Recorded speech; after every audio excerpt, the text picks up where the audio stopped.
შუადღე TV-ზე გიბრუნდებათ დასკვნითი ნაწილი და მე მინდა გახაროთ რომ ეს იქნება ჩვენი გადაცემის ნოვაცია და დარწმუნებული ჩვენს ტელემაყურებელს ძალიან გაუხარდება თუ რა ნოვაციაზეა საუბარი ოდნავ მოგვიანებით გაიგებთ მე პირველ რიგში წავამძღვარებ ესეთ ტექსტს რომ მანანა ბერიკაშვილის მიერ მუსიკისა და დრამის თეატრში დადგმული სპექტაკლი აკრძალული თამაშები საგასტროლო იყო ამერიკასა და მოლდოვაში საიდანაც წარმატებით დაბრუნდა ქართული დასის ამ ვოიაჟის თუ სხვა საინტერესო საკითხების შესახებ მსახიობ რანა ბუთხუსთან და გიორგი ბახუტაშვილთან ყველასთვის კარგად ნაცნობ ცოტა შვილთან ერთად ვისაუბრებთ და მინდა გითხრათ რომ გადაცემის დასკვნით ნაწილს აი იმ ნაწილს სწორედ რომელიც გახდება ყოველ ხუთშაბათს ტრადიციული ალბათ რომ აი გუგუმშვილთან ერთად წავიყვან რომელიც მოკლედ იქნება ჩვენი თანაწამყვანი აი ამ ლამაზ დასკვნით ნაწილში და შუადღე TV-ის მაყურებლისთვის თეატრისა და კინოს შესახებ საინტერესო რუბრიკის მომზადებაში დაგვეხმარება მოკლედ ძალიან დიდი მადლობა იმისათვის რომ ჩვენს ტელემაყურებელს აი ესეთ კარგ ბლოგს და კარგ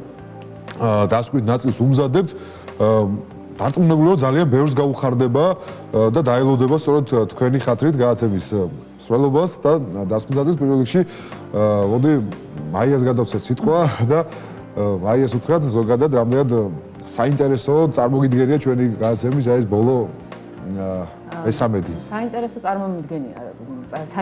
წარმომიდგენია რა თქმა უნდა გიორგი და განსაკუთრებით იმ ადამიანებისთვის ვისაც უყვარს თეატრი და კინო და ვინც გულშემატკივრობს მე მგონია იმ ადამიანებისთვისაც იქნება საინტერესო ვინც არც გულშემატკივრობს არც უყვარს და არც წარმოდგენა არ აქვს ამ სფეროსთან დაკავშირებით რა თქმა უნდა პირველ რიგში მივესალმოთ ჩვენს ტელემაყურებელს და ძალიან დიდი მადლობა გითხრათ იმისთვის რომ გაგიჩნდათ სურვილი რომ დაგემატებინათ სწორედ ეს სურვილი ჩვენ ზოგადად გვაქვს სურვილი რომ თეატრი, კინო, ზოგადად ეს კულტურა, ხელოვნება, სპორტი იყოს ამოწეული და არ იჩაგრებოდეს და არ იყოს სადღაც მიჩქმეული და გადაფარული რაღაც სხვა შეიძლება საინტერესოებები თუმცა ამ სფეროებს უნდა გქონდეს ძალიან დიდი დრო და ძალიან დიდი რეზონანსი მთლიანად მედიაში როგორც იქნება სატელევიზიო, ბეჭდვითი იქნება თუ მოკლედ სხვადასხვა კარგია რომ ჩვენ ეს რუბრიკა გავაკეთეთ და მე მგონი ერთ-ერთი პირველები ვართ ვინც ესეთ საკმაო ნაწილს დაუთმობს სიახლე იქნება თუ სხვა საინტერესო მოვლენები ამ სფეროში. კი ბატონო, თუ პირველები ვიქნებით კარგია და თუ აგვიბავენ მხარს სხვა მედია საშუალებებიც უფრო უკეთესი,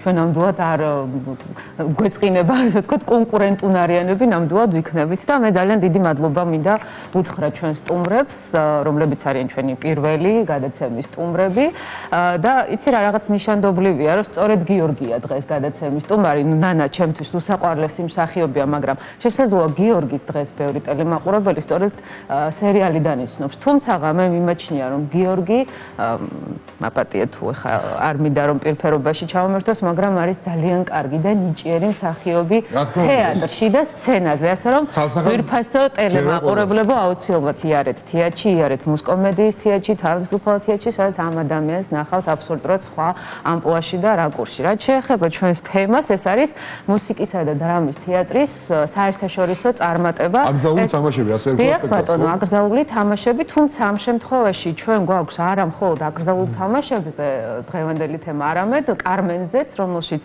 გიორგიც თამაშობს. ანუ ეს იყო სამი ქვეყნის, ანუ ერთი თეატრის სამ ქვეყანაში წარმატება. თუმცა მოდი დავიწყოთ აკრძალული თამაშებით. ედნა მაზიას პიესის მიხედვით მანანა ბერიკაშვილმა რამდენიმე წლის წინ დადგა ეს სპექტაკლი მუსიკისა და დრამის თეატრში. ნანა ბუთხუძე არის მთავარი როლის შემსრულებელი. ფაბულა ამ პიესის გახლავთ ის, რომ ეს არის რეალურ ფაქტებზე დაყრდნობით შექმნილი პიესა. ნანა, ხوار გინდა შენც თქვა რამე, რაღაცა ბევრი არ მინდა მოგესალმებით, ძალიან დიდი მადლობა მოწვევისთვის.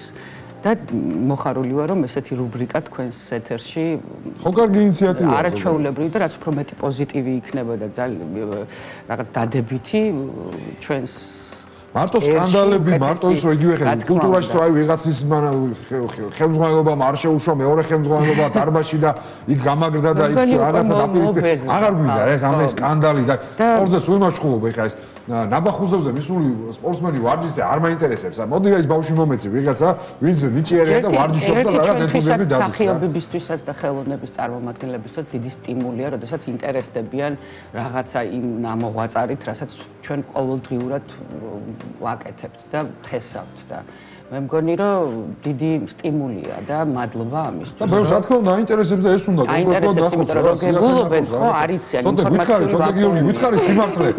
ხო, ცოტა ინფორმაციული ვაკუუმია, იმიტომ რომ ძალიან ბევრი წარმატებული რაღაცები ხდება ჩვენ სფეროში, რაც არ იცის ხალხმა ზოგადად რა მასიურად. ახლა ცალკეულ რაღაც პატარა პროცენტზე არ მაქვს ლაპარაკი. ამიტომ ძალიან კარგი წამოწყებაა და რაც უფრო მეტ დროს დაუთმობთ აი ამ პოზიტივს, მით უკეთესი, იმიტომ რომ ძალიან ნიჭიერი ერი ვარ ზოგადად და აი ამ კუთხით უნდა რაღაცნაირად წარმართოთ ჩვენი ყოფიერება ყოველდღიური და მაშინ უფრო ბედნიერები ვიქნებით, ესე მგონია. რა თქმა უნდა. ხო, და გავეშვათ. ზოგადად რამდენი ნეგატივის თქვა, ჯობს პოზიტივი გაუშვა და თქვათ იგივე თქვენი სპექტაკლის წარმატების შესახებ. გიორგი, უკეთრად სანამ გიორგის სიტყვას გადავცემდე, ეს სპექტაკლი რატო თქვი რომ დაიდგა რამდენიმე წლის წინ და პირველ შემადგენლობაში გიორგი არ იყო. გიორგი შევიდა ახალ შემადგენლობაში და ფეხბედნიერი აღმოჩნდა შენი შესვლა, იმიტომ რომ პირველივე შესვლაზე, ესე ვთქვათ, გასტროლზე იყავით და ასეთი წარმატებით დაბრუნდით და ახლა მოგვიყევი შტაბის-შტილებები როგორია. მადლობა პირველ რიგში მოწვევისთვის, გილოცავთ ახალ რუბრიკას და მიხარია რომ ეს თქვენი ახალი წამოწყება და წარმატებები. შეგიძლიათ ფეხბედნიერი ახალი და კარგი ფეხია ჩვენთანაც ჩვენთანაც ხო, რაღაც პირველია ყველაფერი. ხო, რაღაც ჯერითი ვიტყვი რომ რაღაც ძალიან კარგი ტურნე გამოვიდა მუსკომედიისტიაც. ეს იყო ამერიკა, ფილადელფია, შემდეგ ნიუ-იორკი, მერე უკვე კიშინიოვი და მერე ანკარას ფესტივალი თურქეთში. მეც უნდა გითხრათ რომ ეს თავიდან დადგმის პროცესს არ ვესწრებოდი და რეპეტიციებს არ გავდიოდი, მაგრამ ძალიან გამიხარდა, როცა უკვე საგასტროლოდ შემომთავაზეს და მithეს იქნება შეფეთქება. რამდენ ადვილად შეერწყე ამ საერთოდ ანუ მე მუსიკომედი ამ თეატრის მსახიობი ვარ და მართლა ნანა დამეთანხმება რომ ერთი დიდი ოჯახივით არის ეს თეატრი და მეც დაგეთანხმები. დიახ.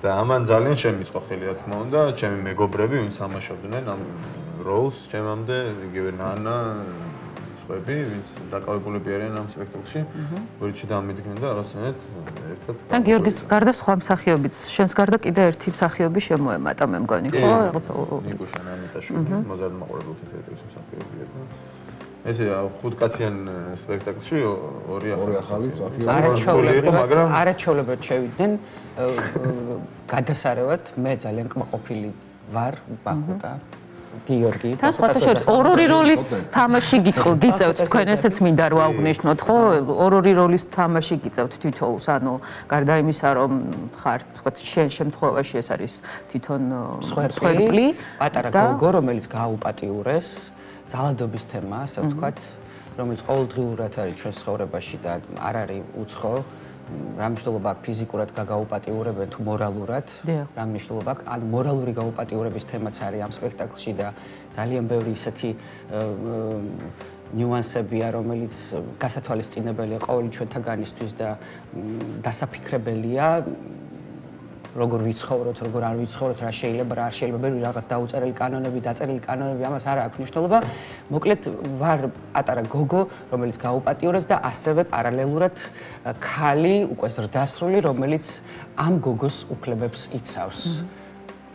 ასევე ბიჭებიც, რომლებიც არიან მოძალადეები პატარაობაში და შემდეგ უკვე დამცველები ამ ბიჭების და არის დიდი ბრძოლა ქალსა და კაცს შორის, ქალისა და მამაკაცის, რა ვიცი.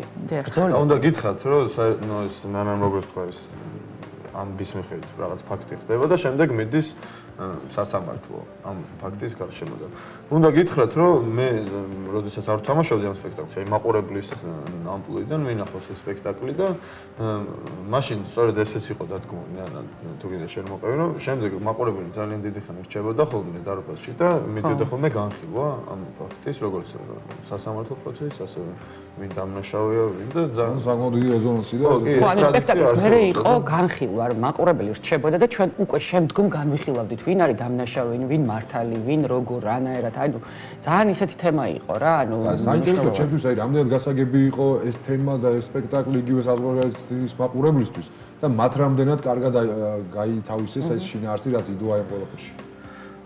იცი რა, თვითონ მიმაჩნია რომ ეს ამბავი მოგონილი და ძალიან ჩამოვარდნილი არ არის, ჯერ რეალურ ფაქტებზე და ანუ უკვე როდესაც პიესად შედგა ეს ამბავი, იქ ძირითადი მოვლენა მაინც მოვლენა დარჩა და სწორედ ამიტომ აბსოლუტურად თანამედროვეა ეს თანამედროვე და ზოგადად ძალიან აქტუალური არა მარტო ჩვენ ქვეყანაში, არამედ ზოგადად მსოფლიოში რომ გადახედოთ ახლა, ხო, რა ხდება?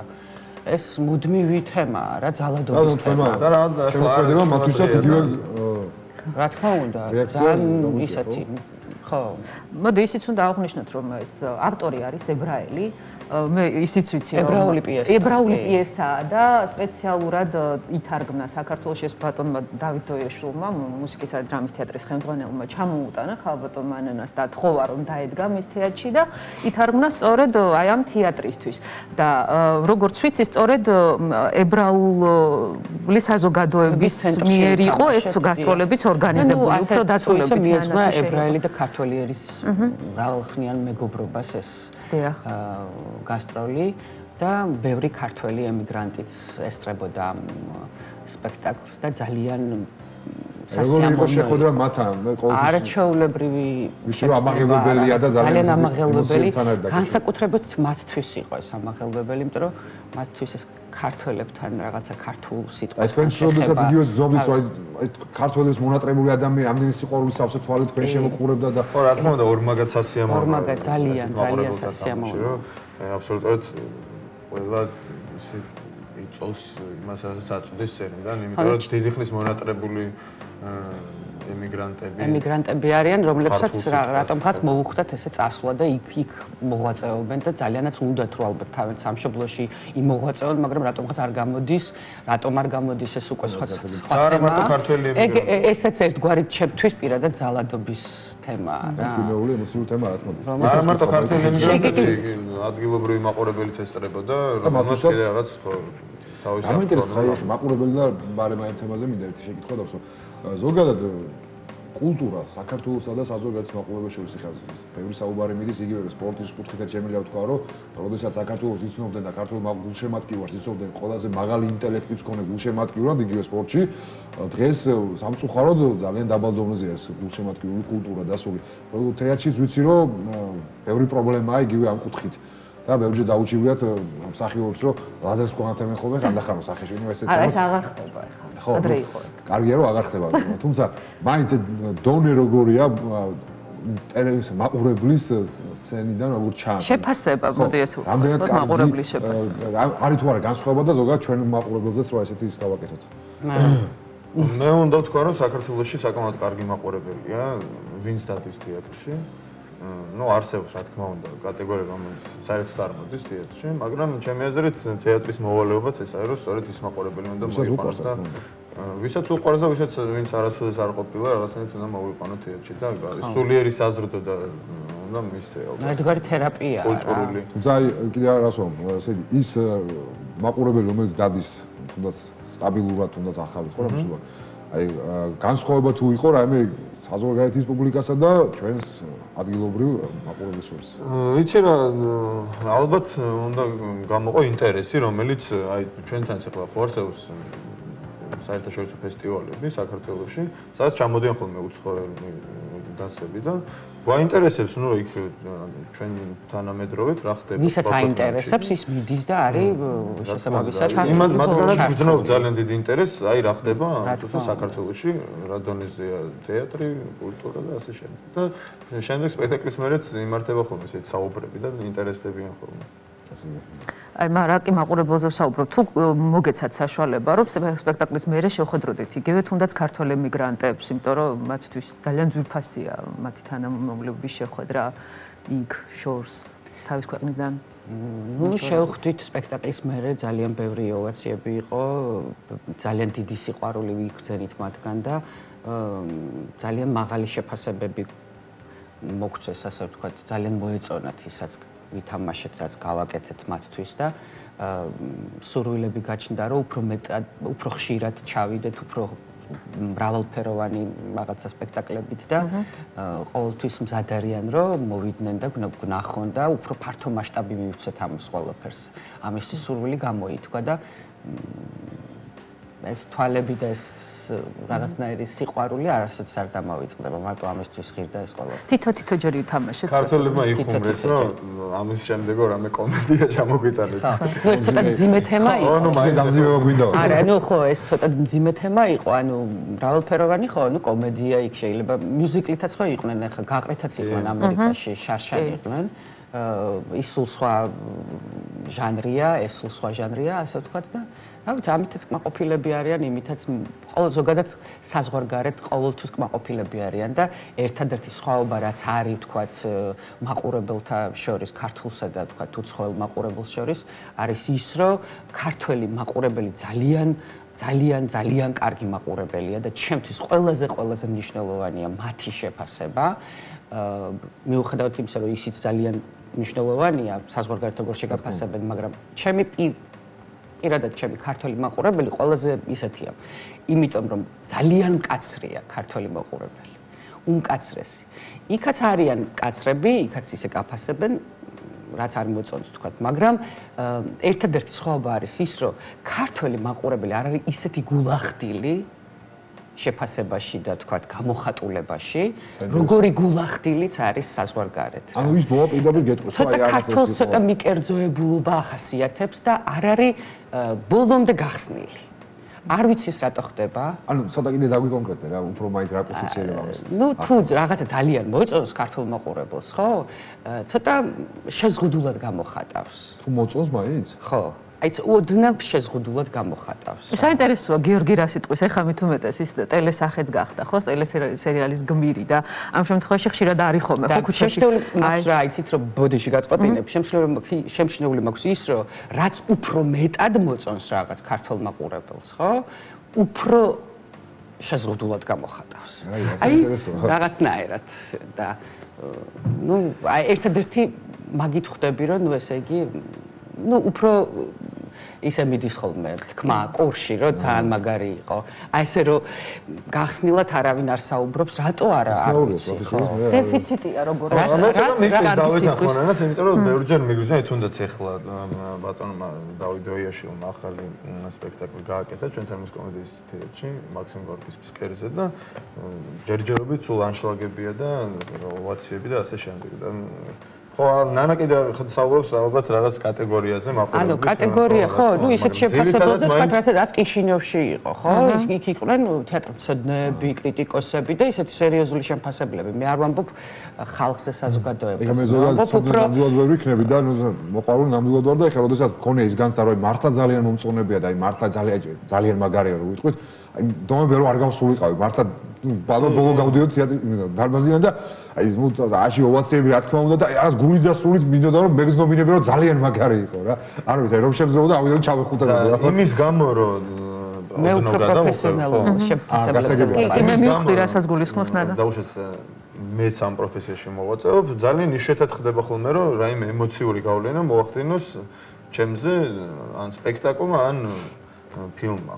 მაგრამ არსებობენ მსახიობები და რეჟისორები, რომლებიც აი ამ ჩემ დამოკიდებულებას ჯობნიან ხოლმე თავისი ნიჭიერებით და აი მაშინ მართლა შეიძლება გულწრფელად იცინო, ან იტირო, ან ასე შემდეგ. უფრო ამ დროს აკვირდები აი შუქის ადგას, კამერას ადგას, როცა ფილმს უყურებ, ან აი რეჟისორის ხედვა რაღაცა, ხო? მაგრამ ეს შემთხვევები ყოველთვის არის და რომ მაყურებელი როცა ამას ხედავს, ესე გულწრფელ ემოციას როცა აწვდის მაყურებელს, არ არსებობს რომ არ გამოხატოს და ამ ხრივაც ქართველი მაყურებელი გულახდილი ნანა ძალიან გაბრაზებული. არა, მე მიცემ ხა საშუალებას ნანას განავრცოს. არა, გულახდილია. ზუსტად მივხვდი, რასაც გულისხმობ. კი, და აი კიშინევი ახსენე და აუცილებლად უნდა კითხო შეფასება და მე მომხვდა ეს კურსი, იმიტომ რომ აბსოლუტურად გეთანხმები. ანუ მე მე მინახავს ფესტივალზე საქართველოში უცხოელი მაყურებელი, როდესაც სპექტაკლზე ასე დგება და აი ესე გიკეთებს. მე ქართველი მაყურებელი. აი პროფესიონალი, მე არ მინახავს, უფრო თავშეკავებულები არიან. თუმცა თავშეკავებულები არ მაქვს, როცა არის საერთაშორისო პროგრამა, ნანა. ხარო ვიყავ საერთაშორისო ფესტივალზე, როგორ ვაცი, აი ესეთი ამბავი იყო. ნუ იმათ ხო არაფერ შეარჭირდებათ ახლა მიკერძო რა წამოვიდეთ ნამდვილად ჩვენი მე მგონი ჩვენ უფრო რაღაცნაირი ვითომ თავს ვიყავთ აცრები მოკრძალებები ვცდილობთ რომ აი ნუ მეტი კრიტიკა ვიპოვოთ და რაღაცა ნუ მოკლედ არ ვიცი როგორ მაგრამ თუ დაკვირვები ხარ რომ უცხოელების მიმართ არ ვართ ასე აი ხა რამდენი თეატრალური ფესტივალი იმართება ხო მე მინახავს რომ საკმაოდ ის საშუალოზე დაბალი დონის სპექტაკლი ყოფილა და აი მე აღრთოვანებული კი არა, საოცარი ემოციით ხდება ხოლმე ქართული მაყურებელი. ალბათ ეს ჩვენი რაღაცა ქართული ჭალებში მატრაკოცობის დამსახურება. აი შეფასებაზე მინდა რომ თქვა აუცილებლად კიშინევში ძალიან დადებითი შეფასება მოყვა, თქვი, იგივე თეატრის კრიტიკოსების მიმართ და აი სწორედ პარალელი გავავლოთ მე, იმიტომ რომ მუსიკისა და დრამის თეატრი არის ის პირველი თეატრი, რომელმაც დაიწყო სპექტაკლის შემდგომი განხილვები, ანუ თეატრონებს, კრიტიკოსებს და ჟურნალისტებს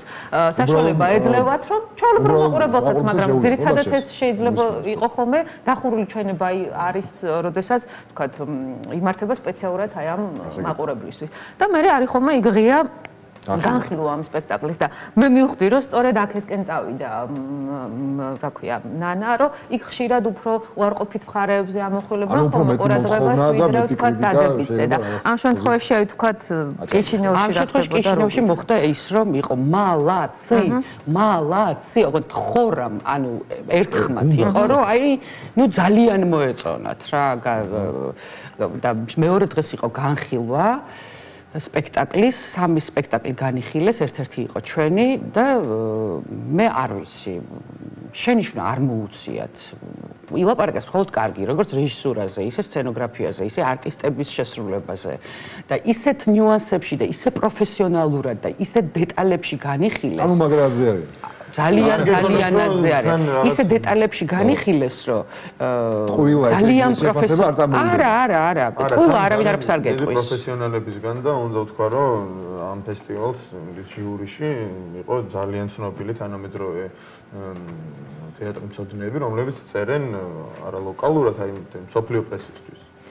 და მათი შეფასება ძალიან მნიშვნელოვანი იყო და ნანამ როგორც თქვა კი ძალიან მნიშვნელოვანი იყო და რეზონანსი გამოიწვია ჩვენი დრო ნელა იწურება და მაიკოს თულახ საერთოდ ძალიან მნიშვნელოვანი კითხვები დასვას იმიტომ რომ მე მაქვს რაღაცა მე მინდა რომ თურქეთსედაც თქვა ორი სიტყვით გიორგი თუ შეიძლება აი რამდენადაც ჩვენ საუბრობთ რომ ის ცოტა რთული თემაა მძიმე თემაა ძალადობის თემა ამ შემთხვევაში მათ კლასიკა წარადგინეს კოტე ფურცელაძის ქორეოგრაფიული სპექტაკლი კარმენი და რა ხდებოდა თურქეთში გიორგი მითხარი თურქეთში განსხვავდებოდა ამერიკის და კიშინევის მაყურებლისგან თურქეთის პუბლიკა სპექტაკლი განსხვავდება იმიტომ რომ კარმენი მთლიანად ქორეოგრაფიული დრამაა მაგრამ და ეს კარმენის უკვე ძალიან მეორე გასტროლზე ვიყავი და მე რამდენი გასტროლი იყო აღარც მახსოვს კარმენისთვის და ესეც იმ წარმატებული გასტროლების რიცხვია იმიტომ რომ დაახლოებით რო წარმოვიდგენთ აი რუსთავის თეატრის ხება დარბაზი იყო მთლიანად სავსე და იყვნენ ასევე როგორც აი თურქეთში მოღვაწე ქართველები და ემიგრანტები ასევე ნიკაური თურქები და საკმაოდ დიდი რეზონანსი გამოიწვია ამ სპექტაკლმა შემდეგ როგორც ამერიკაში ასევე გარეთ შეხვედრა და განხილვა სპექტაკლის და დიდი სიტყვები იყო ზოგადად თურქეთში გავსებს რა ეს მთელი ორი კვირა გამოგვივიდა საქართველოს თეატრი უყვართ საზღვარგარეთ ნამდვილად ძალიან უყვართ კეთილი მე გიორგის ვკითხავ ზოგადად ვიცი რომ ძალიან დატვირთული გრაფიკია იმ ტელესერიალის გადაღების დროს სადაც შემონაწილეობდა სადაც თელი ქვეყანა დიდი სიყვარულით ვიცნობს და დიდი პოპულარობით სარგებლობ მე მახსოვს რომ ხამის საათებშიც კი წევდათ გადაღებებზე წასვლა და რაღაც საოცარი ესე იგი დროის დეფიციტი აქვს ამ ადამიანებს ვინც აქ მონაწილეობს და პარალელურად კი გასტროლებზე წასვლა და თეატრალური ცხოვრების მოსწრება ერთად როგორ ხდება ეს მითხარ ერთი ძალიან მარტივად ხდება როცა კონცენტრირებული ხარ ადამიანის შენ საქმეზე და პრიორიტეტები სწორად გაქვს არჩეული და უნდა გითხრათ რომ რაღაცნაირად მოვახერხეთ მაინც რომ წინასწარ გადავიღე ის სერიები რაც გადიოდა ამ პერიოდში და ამავდროულად გავდიოდი რეპეტიციებს რომ შევსულიყავი ამ სპექტაკლში და ამავდროულად თამაშობდი სპექტაკლებს და ასეთია ქართული ის ემოცია რაც მივიღე მე აი ამ გასტროლიდან ამ ორი კვირის განმავლობაში. მადლობა გიორგი პარტნიორობისთვის. ამდენი ესე ვთქვათ სიმრავლის მიუხედავად ხარისხი კვლავ მაღალი დონეა და თავარი ალბათ ესაა როგორც ტელემაყურებლისთვის ასევე იმ თეატრის მაყურებლებისთვის და გულშემატკივრებისთვის სცენაზე ხედავს და იგეულდება. მოკლედ ამოვწუროთ დღევანდელი დღე. ამოუწურავია ეს თემა, მაგრამ ჩვენ საკმაოდ მეტი დრო აღარ გვაქვს. მოკლედ ძალიან კარგი სტუმრები ყავდა გაზების დასკვით ნაწილში, მაია გუმიშვილი, რომელიც იქნება ამიერი და ჩემი თანაწამყვანი თეატრის და კინოს სიახლეებზე და ეს სიახლეები ყოველ ხუთშაბათს გვექნება დასკვით ნაწილში გადაცემის. დღეს კი ჩვენი გადაცემის და ზოგადად ამ რუბრიკის პირველი სტუმრები იყვნენ გიორგი ბახუტაშვილი და გაბატონი ნანა ბუთხუზი. დიდი მადლობა და წარმატებებს გისურვებთ. თქვენ წარმატებებს გისურვებთ. დიდი მადლობა მოწვევისთვის და იმისთვისაც ვცდილობთ ყურადღებისთვის, სიყვარულისთვის.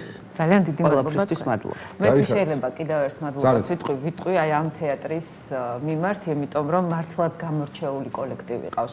მე ყველა თეატრი ძალიან მიყვარს საქართველოში და მით უფრო თბილისში, აკადემიურიდან დაწყებული პატარა კამერული თეატრი მაგრამ ეს ის თეატრია, სადაც როდესაც შედიხარ, აუცილებლად გრძნობ თავს როგორც ოჯახში და ძალიან დიდი მადლობა თვითონ თქვენგანს ამისთვის. დაწყებული სამხატვრო ხელმძღვანელიდან უბრალოდ რიგითი თანამშრომლით დამთავრებული და თქვენ ძალიან დიდი მადლობა, რომ ჩვენ ყოველთვის ჩვენ ტელემაყურებელს, რომელიც აქტიურად იქნება ჩვენი გულშემატკივარი და მაყურებელი. ყველაზე მთავარს. გემშვიდობებით, მადლობა, მომავალ შეხვედრამდე.